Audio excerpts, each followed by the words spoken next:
go. Hey, so as far as when I was a kid, my biggest influences were my parents, my grandparents, and then my friends. So it's very people centric.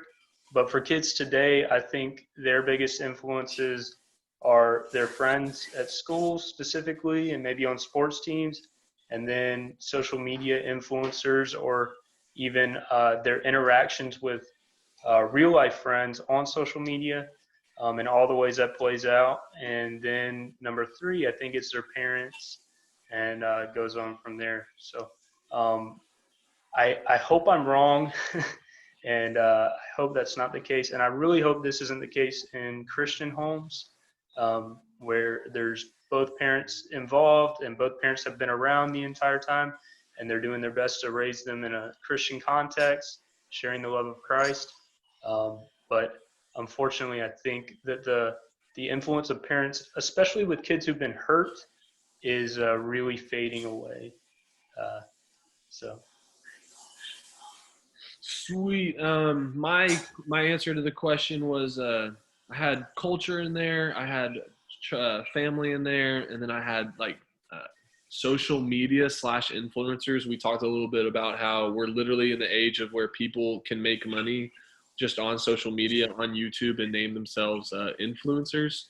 And I think I started off the discussion. I spoke early, thinking that they were number one, actually in that list. And it's kind of, as we keep talking, it's extremely getting shuffled.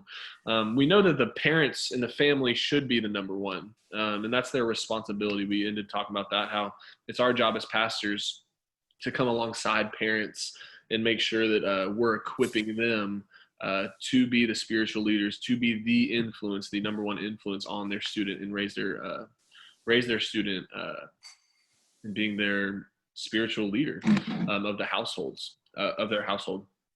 So yeah, the culture, the influencers have a huge deal on it. We also talked about how like they find their identity. I'm trying not to take everybody else's points, but we're taking their identity from these influencers, and they say one thing is cool, then they could begin to do this thing the next week, and they're very wishy-washy in their influence. They're easily influenced is kind of what we're getting at as well. And so it's kind of a movable chain of commands. And the whole point of this question, what we kind of landed on, was the fact that we need to make it not so movable and just make sure that the family is the influence on the student. Okay, simply say first, family, because they spend most of the time with the family, parents and related. And second, I think friends. And third, church or social media.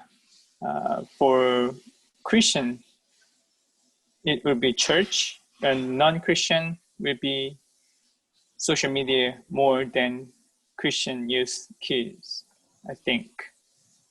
So that's what I think.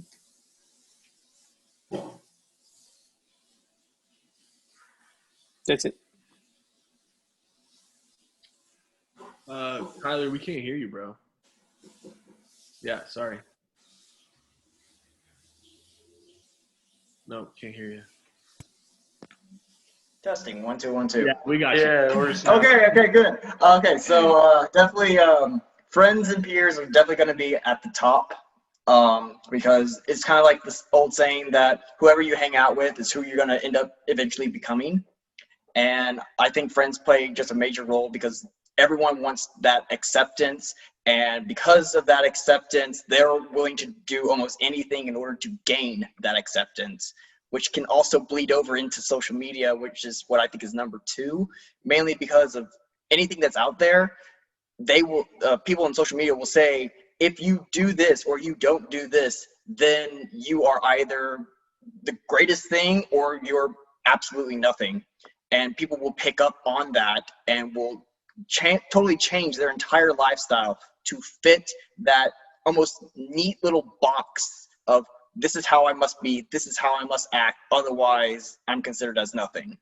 And lastly, and sadly, I think family would be third, because teens, especially the ones that I dealt with, were more apt to go to social media or their friends on any kind of thing for advice or nuggets of wisdom before even going to their family saying, hey, there's this thing I'm doing and I need help.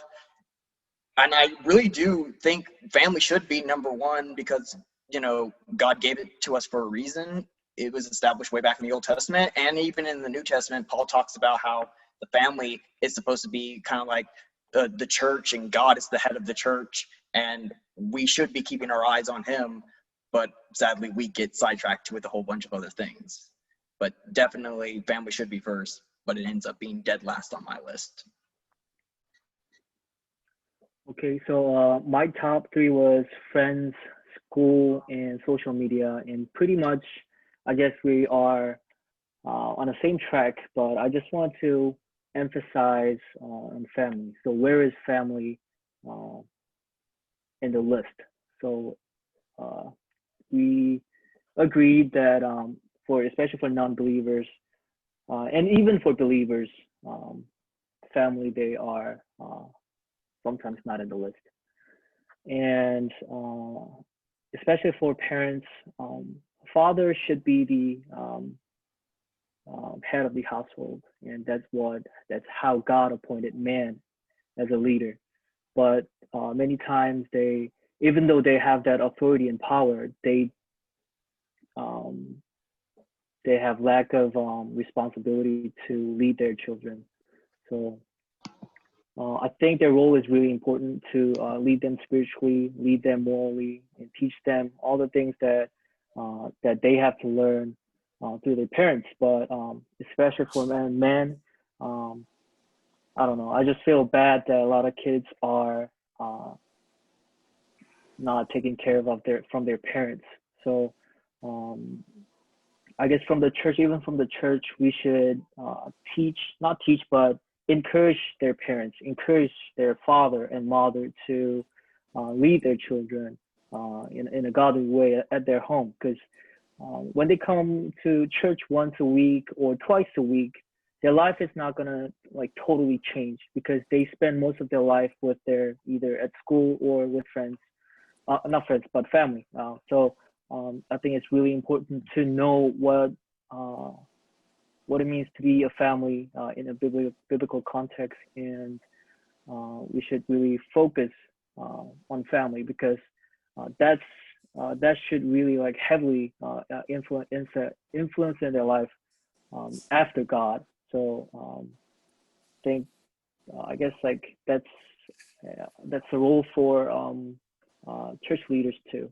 So yeah, that's it.